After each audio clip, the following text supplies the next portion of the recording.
Hi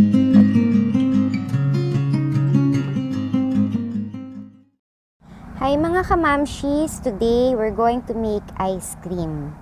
This is my Rocky Road Cookies and Cream all-in-one recipe.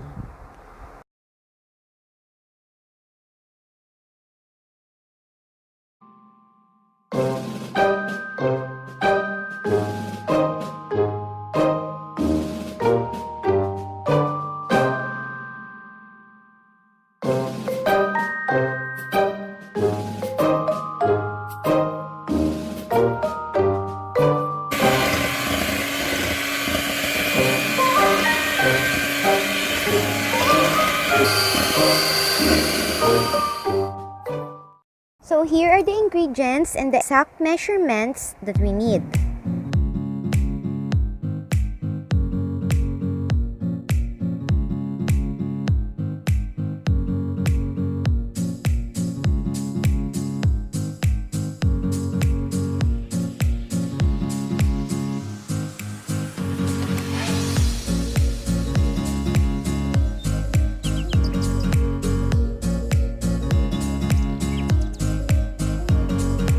First, we're going to put in our condensed milk together with our cocoa powder and our chocolate powder.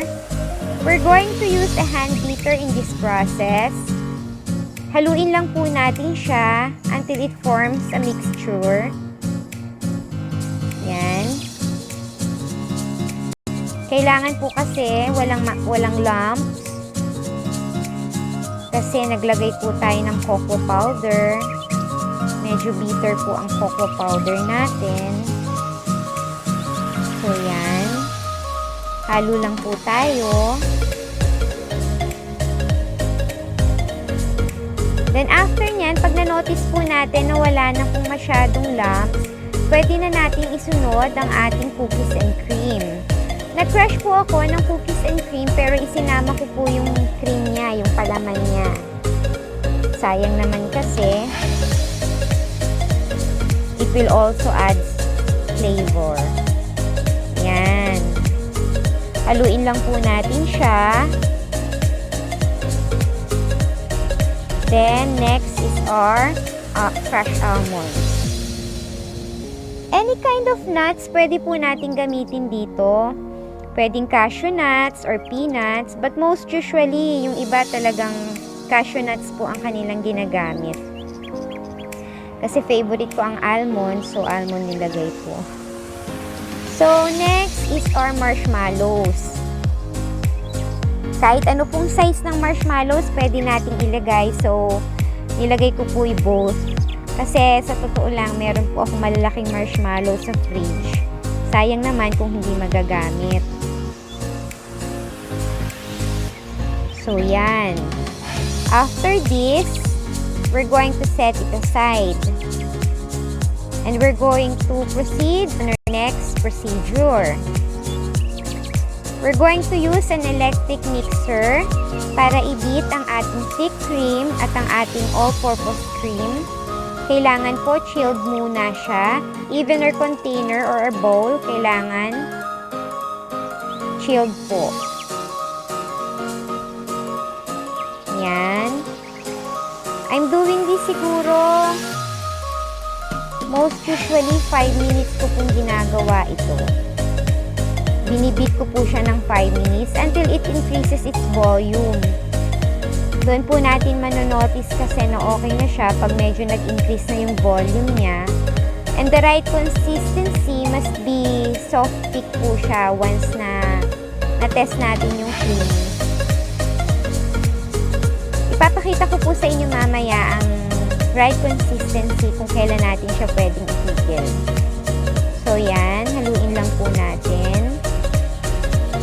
Haluin lang po natin siya. Yan. It's getting thick already na po. Nag-i-increase na rin ang volume. So, now, this is the right consistency kung kailan po natin siya pwedeng itigil. Ayan. Makikita po natin yung edges ng peak.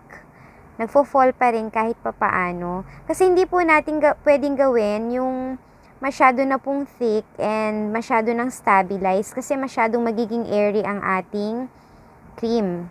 So, we're going to put in our first mixture together. Yan. Hahaluin lang po natin ito.